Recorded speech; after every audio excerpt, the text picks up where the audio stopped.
Part 1. The Birth of a Civilization.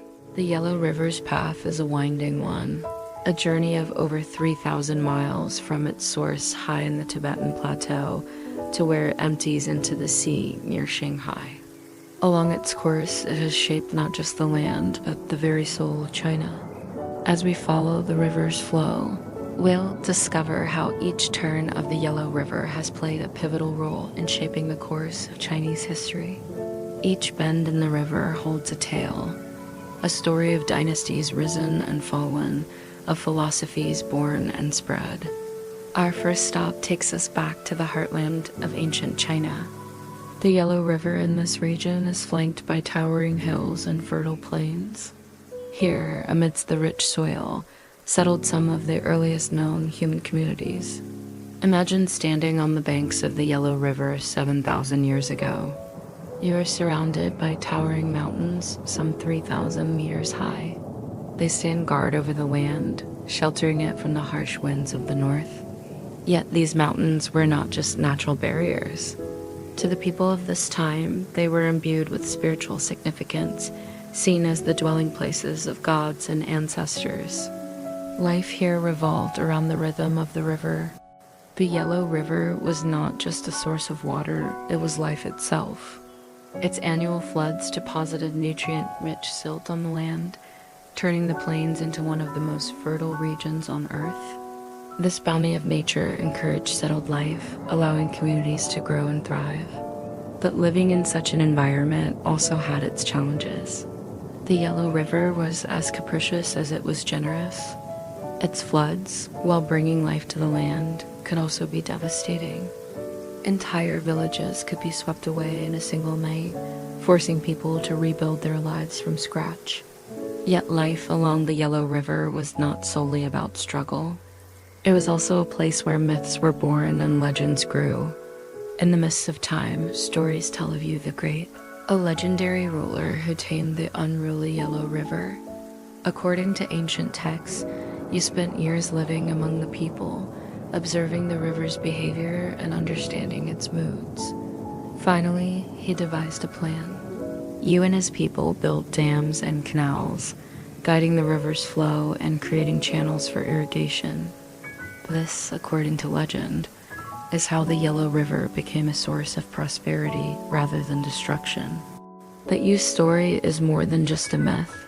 It encapsulates the relationship between humans and nature that has defined life along the Yellow River for millennia. People have strived to understand and control the river, yet they've also learned to respect its power and adapt to its whims. This delicate balance has been the key to survival and ultimately to the rise of civilizations. As we continue our journey along the Yellow River, we begin to see the emergence of states and the seeds of Chinese civilization taking root. We come across sites like Erlangen and Danyu, remnants of some of the earliest villages in Chinese history. Here, archaeological finds like shards of pottery and remnants of houses tell silent stories of daily life. These are not just relics of the past. They're tangible links to the very origins of Chinese culture. During the Shang dynasty, around 1600 BC, we find a society deeply connected to the land and its cycles. The Shang kings kept meticulous records of celestial movements and agricultural seasons, laying the foundation for Chinese astronomy and calendar systems. Bronze vessels unearthed from tombs tell tales of elaborate rituals, showcasing the Shang's deep reverence for their ancestors. Life in this era was not without conflict, however. The Yellow River was a lifeline for trade and cultural exchange, but it also became a boundary, separating the settled agricultural societies from the nomadic tribes to the north. This led to centuries of conflict and cultural exchange along the river's banks, a theme that would repeat itself throughout Chinese history. As the Shang dynasty waned, a new power rose to the west, the Zhou. By 1046 BC, the Zhou had overthrown the Shang and established their own dynasty. They ushered in a golden age of cultural and philosophical achievements. But this era also saw the emergence of a new concept, the mandate of heaven. This was the idea that a ruler's authority came directly from the heavens, and that if they lost the mandate, they could be replaced. This concept not only shaped Chinese political thought, it became a tool for future generations to challenge unjust rulers. In the following centuries, the Yellow River continued to be a witness to the rise and fall of states, each leaving their mark on the cultural landscape.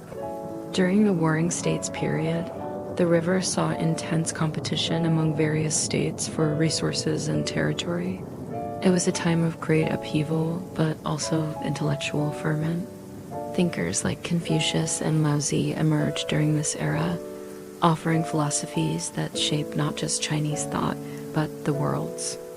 Confucius, with his teachings on ethics and social harmony, laid the groundwork for a civil service system that would become the backbone of Chinese governance. Laozi, the supposed author of the Tao Te Ching, offered a different path, advocating for a life guided by principles of simplicity and balance. Their ideas, born during the tumultuous Warring States period, provided blueprints for societies that followed. As we journey further down the Yellow River, we find ourselves in an age of empires. The Qin dynasty, which began in 221 BC, marked the first time in Chinese history that the various states were united under one banner. Emperor Qin Shi Huang looked to the Yellow River as the heartland of his empire, a region he named Guanzhong, or the Middle Kingdom. He standardized weights and measures, reformed the calendar, and built roads and canals, many of which followed the Yellow River's course. His successors, the Han dynasty, carried on this tradition. The Han emperors expanded their realm even further, pushing the borders of the empire to the edges of the known world. The Yellow River remained central to the empire, a lifeline for trade and communication.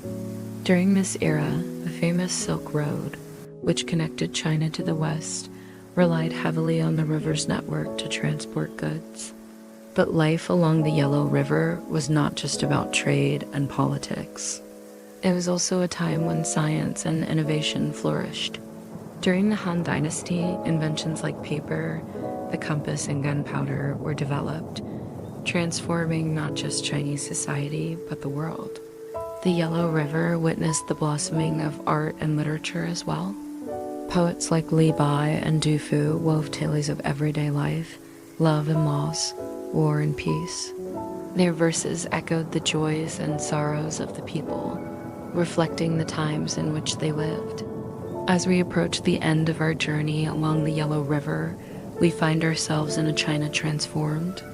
Over the centuries, the river has flowed on, carrying with it the hopes and dreams of countless generations.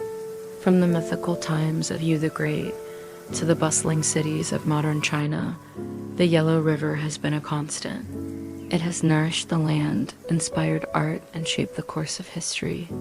The river has also borne witness to China's engagement with the outside world. At its end, the Yellow River empties into the Bohai Sea, not far from Beijing, the nation's capital. This proximity has made the river a crucial link in China's defense against northern invaders. Over the centuries, countless battles have been fought along the Yellow River's banks, with victories and defeats shaping the political map of China. Today, the Yellow River continues to play a vital role in the lives of millions. It provides water for agriculture, transportation, and industry, sustaining the economic engine of one of the world's oldest civilizations. Yet, despite its enduring importance, the Yellow River faces challenges. Pollution from industrial and agricultural runoff has degraded its water quality, threatening the very life force it has provided for centuries. The Yellow River reminds us that even the mightiest rivers are not invincible. Protecting this invaluable resource is not just the duty of the present, it's a legacy we must preserve for the generations to come. Part 2. The Age of Philosophy and Empire. The year is 2000 BCE, and China is just one massive country ruled over by a single dynasty. But fast forward to the 5th century BC, and the map looks completely different. China has shattered into a whole bunch of feuding states, which we call the 7 Kingdoms of Wu. Yu, Zheng, Jin, Qi, C8, Yu, and Han. This was a tumultuous time known as the Spring and Autumn period, a literal war zone where alliances shifted like the seasons and battles were fought over fertile valleys. But amidst all this chaos, something incredible happened. Some of the greatest philosophies in history were born. It was a time when some of the smartest people ever pondered life, the universe, and everything. They debated ethics and morality, government and society, how to create a perfect world. We'll meet these wise men soon and uncover what they taught. But first, let me paint a picture of the world they inhabited. Picture the land of Wu. Here, a lord sits surrounded by concubines in his sumptuous palace. He's just returned from a victory on the battlefield, his chariot horses snorting and pawing the ground as servants rush to care for them. A cupbearer pours wine while nimble acrobats dance around him, their laughter echoing through the courtyard. The lord is Lord Helu, the tyrant of Wu, and he's just conquered the neighboring state of Yu. Now, he wants to consolidate his power and crush any remaining resistance. To his aid comes Sun Wu, a military genius with a plan so audacious it will change warfare forever. With just 180 pairs of elite soldiers, they attacked and defeated 3,000 troops from the state of Chen. Then 10 years later, Sun Wu turned his attention to the powerful state of Sichu. His cunning tactics once again triumphed, securing Wu's dominance. Wu's prosperity lasted thanks to the work of Sheng Yang, the father of legalism. He reformed Wu's government, implementing merit-based positions instead of the typical noble lineage. This pragmatic approach to governance helped maintain stability and power during the Spring and Autumn period. Shang Yang's teachings would inspire future leaders and shape the course of Chinese history. Now let's travel east to the state of Qi. At the bustling marketplace, merchants hawk their wares. Traders from distant lands show off exotic spices, and the air buzzes with activity. At the center of it all is Guanzhong, an advisor to Duke Wan of Qi, who uses his skills in economics and diplomacy to make Qi the wealthiest state of its time. Guanzhong's ideas of economic growth through trade and diplomatic alliances set Qi on a path to greatness. Later, his friend and fellow philosopher Lao Dan would take the throne as Duke Xing of Song. Unfortunately, he wouldn't last long because the tyrannical King Hui of Zhou had set his sights on destroying Song. So when the Song dynasty collapsed and the Zhou army approached, Lao Dan fled. Only one man could save him, his old friend and rival, Guanzhong. Despite their past differences, Guanzhong pledged allegiance to Lao Dan, and together they defeated King Hui. Soon after, Lao Dan ascended to become the ruler of Qi, marking a new chapter in the state's history. Qi's prosperity continued. Under the leadership of these two brilliant minds, the state flourished economically, militarily, and culturally, setting an example for others to follow. But our tale takes us back to the bustling city of Luoyang. Amidst the silk merchants and acrobats, a young prince named Ji Lu sits enthralled as an old philosopher weaves tales of virtue and righteousness. This is Kong Qiu, aka Confucius, and his teachings will resonate throughout the ages. As the son of a minor official, Confucius didn't grow up with much wealth or privilege. Yet his mind was sharp and his spirit was strong. When he ascended to become the ruler of Lu, he wasted no time in instituting reforms. Among them, he established a merit-based system of government, appointing officials based on their abilities rather than their social status. This groundbreaking approach to governance shook the foundations of the feudal system and set the stage for a new era of leadership in China. But alas, his fellow nobles weren't fans of this newfangled nonsense. So they undermined him at every turn, forcing him to flee to the neighboring state of Qi. Despite facing exile, Confucius's wisdom and teachings continued to shine. He tutored the princes of Wei and Sichu, shaping their minds with his philosophy of benevolence, righteousness, propriety, wisdom, and faithfulness. Although he never achieved political success in Mu, Confucius's impact transcended borders, laying the groundwork for a more ethical and harmonious society across China. Back in Liuyang, another great teacher arose, Laozi, the enigmatic founder of Taoism. While little is known of his life, his teachings as recorded in the De Ding offer profound insights into the nature of existence and the human condition. He urged people to live in harmony with the Tao, the underlying principle that governs the universe. Laozi emphasized simplicity, humility, and non-action, advocating for a life free from societal constraints and artificiality. Through his teachings, he offered a path to inner peace and enlightenment, encouraging individuals to embrace the natural order of the cosmos and find their place within it. Meanwhile, a minister named Han Feizi emerged in the state of Qin. Unlike Confucius or Laozi, Han Feizi took a more practical and less mystical approach to governing society. He believed that human beings were inherently selfish and could only be unified through strict laws and punishments. A proponent of legalism, Han Feizi argued that rulers should treat their subjects like farm animals, keeping them in check with constant surveillance and swift retribution. While his ideas were controversial, they offered a compelling solution to the chaos of the spring and autumn period. In a world where might made right, Han Feizi's legalist teachings promise order and stability, but it would be up to future rulers to decide whether to embrace his ideas and shape the destiny of China. Fast forward a bit and we find ourselves in the Warring States period, where the Seven Kingdoms are locked in a deadly embrace. War is rampant and alliances shift like sand dunes in a desert storm. The stage is set for the rise of a new power, Qin.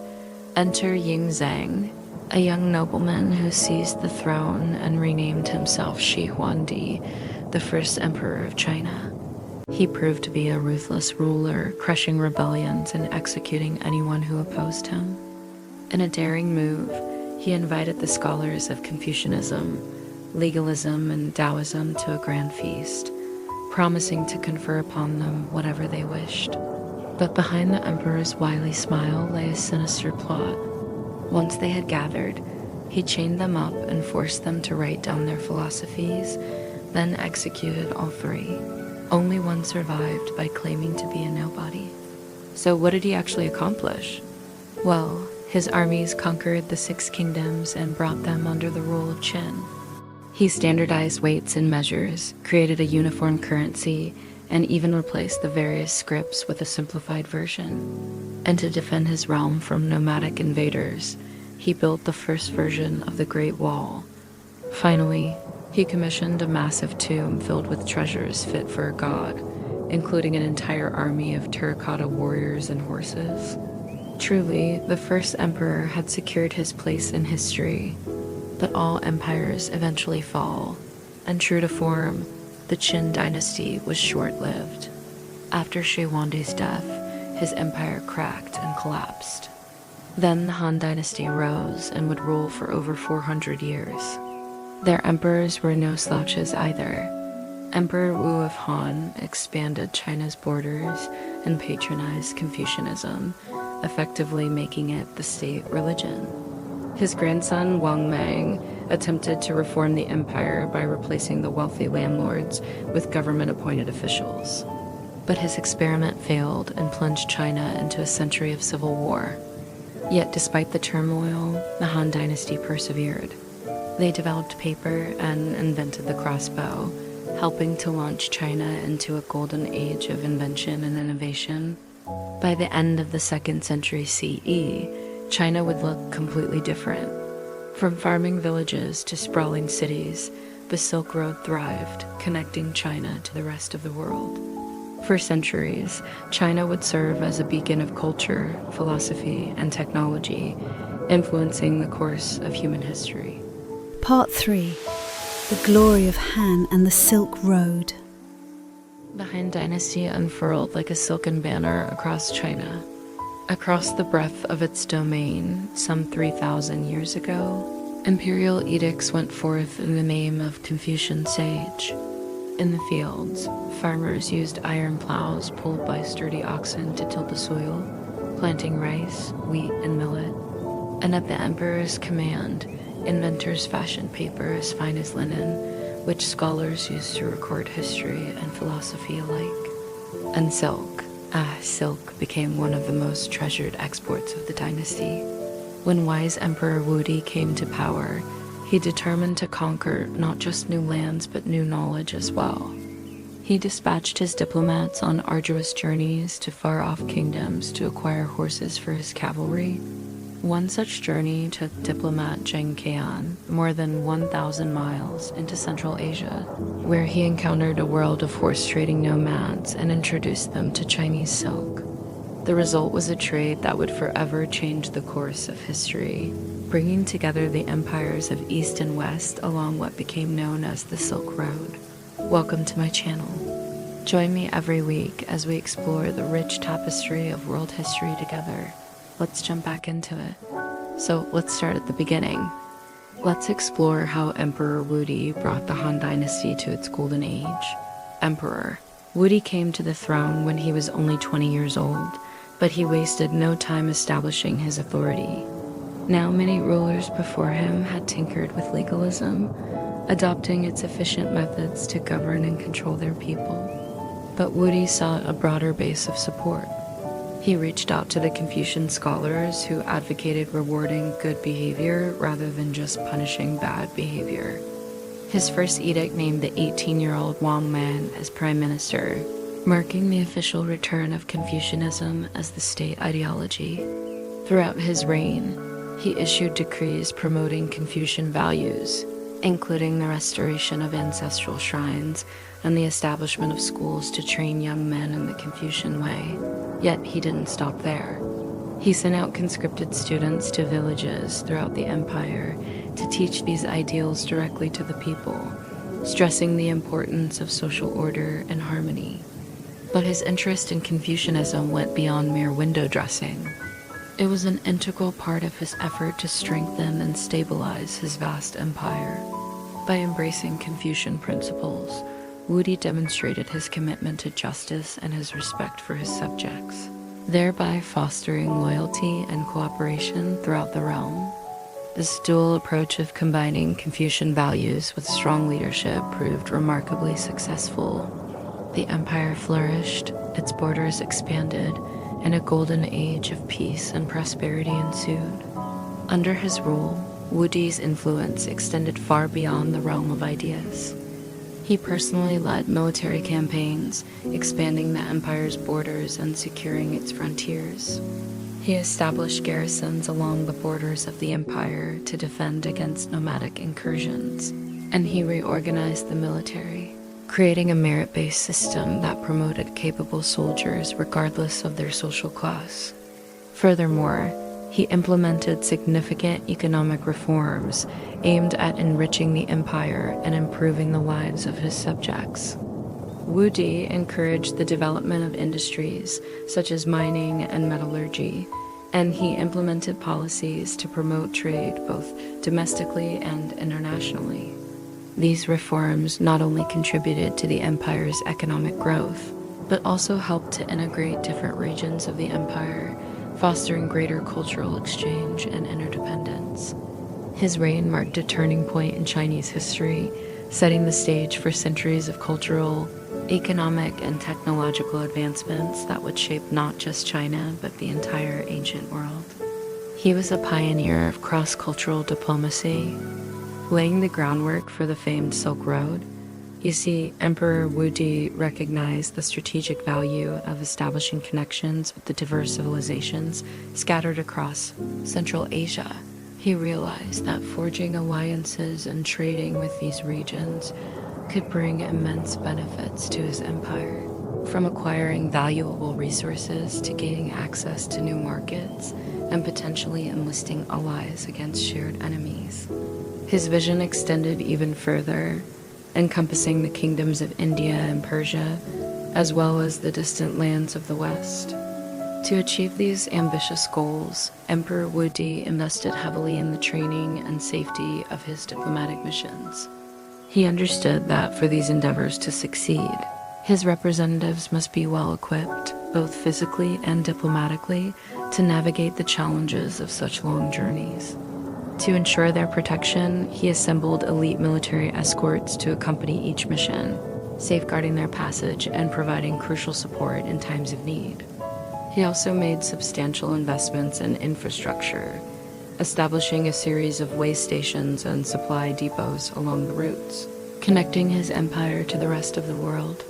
These logistical hubs provided weary travelers with essential provisions, ensuring that they could continue their journeys safely and efficiently. Additionally, Emperor Wu Di took proactive steps to foster cultural exchange and understanding between his empire and the nations he sought to engage with. He dispatched skilled interpreters and translators to learn the languages and customs of the Western nations, facilitating smoother communication and fostering mutual respect between the various cultures involved. Through these concerted efforts, Emperor Wu Di successfully laid the foundation for extensive trade networks that would crisscross Asia and even reach the shores of Europe. These networks would come to be known as the Silk Road, a testament to the far-reaching impact of one emperor's vision.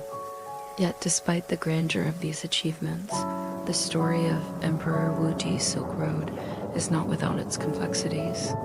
As trade flourished along these routes, so did the risk of conflict. The vast distances and diverse cultures involved meant that disputes and misunderstandings were inevitable. Moreover, as the allure of the lucrative trade networks spread, rival powers also sought to establish their presence along the Silk Road, leading to competition and occasional clashes. Despite these challenges, the Silk Road endured, serving as a vital artery for the exchange of goods, ideas, and cultural influences between East and West for centuries to come. The legacy of Emperor Wu Di's Silk Road stands as a beacon of his farsightedness and his pioneering role in shaping the interconnected world we know today. His bold vision not only reshaped the political and economic landscape of his time, but also left an indelible mark on the course of human history. With the help of Buddhism, which emphasized personal enlightenment through meditation and good works, Confucianism offered a path to social harmony. Taoism, with its focus on living in balance with the natural order of the universe, provided a more mystical path to self-enlightenment. By integrating these philosophies into the fabric of daily life, the people of the Han Dynasty created a society that valued education, morality, and the pursuit of knowledge. They built magnificent structures like the famed Hanging Gardens of Babylon, which stood as a testament to their architectural prowess and aesthetic sensibilities. Meanwhile, renowned mathematicians and astronomers like Zhu Chongji made remarkable discoveries about the value of pi and the nature of the cosmos. Their intellectual pursuits not only advanced the frontiers of human knowledge, but also enriched the cultural tapestry of the era. As the Han Dynasty thrived, its influence extended far beyond its own borders. Trade flourished along the Silk Roads, connecting China to the distant realms of India, Persia, and Rome. Merchants and travelers from distant lands flocked to bustling cities like Chang'an, eager to exchange their exotic wares and share in the prosperity of this vibrant civilization. In the heart of Chang'an, the imperial palace complex buzzed with activity. Here, officials and courtiers went about their duties, attending to the needs of the vast empire. The emperor's court was a center of artistic patronage, with poets, painters, and musicians creating exquisite works that celebrated the grandeur of the dynasty. Across the city, in the bustling marketplace, merchants from all corners of the empire displayed their goods, from exquisite silks and porcelain to precious metals and gemstones. The air was filled with the sounds of bartering, the laughter of shoppers, and the enticing calls of vendors, creating a vibrant tapestry of commerce and community. Amidst this bustling scene, the simple pleasures of daily life unfolded. Families gathered in their homes, sharing meals of rice and noodles, while children played in the streets. The aroma of incense mingled with the scent of blooming flowers, creating a sense of tranquility amidst the urban bustle. Though the dynasty eventually fell, the heart of this civilization kept beating. Its culture, born in the midst of its rivers and sustained by its philosophical sages and restless emperors, would endure across centuries of turmoil and triumph. The Han Dynasty may have ended, but its legacy lived on, shaping the destiny of China and leaving an enduring mark on the course of human history. In the centuries that followed, the spirit of innovation, exploration, and cultural exchange that had flourished during the Han Dynasty would reemerge, laying the foundation for China's golden age. What are your favorite aspects of the Han Dynasty? What stories from ancient China would you like to hear next? Share your thoughts below. And while you're at it, be sure to give this video a thumbs up to stay up to date on all our latest content. Thanks for joining me today, and I look forward to seeing you again soon.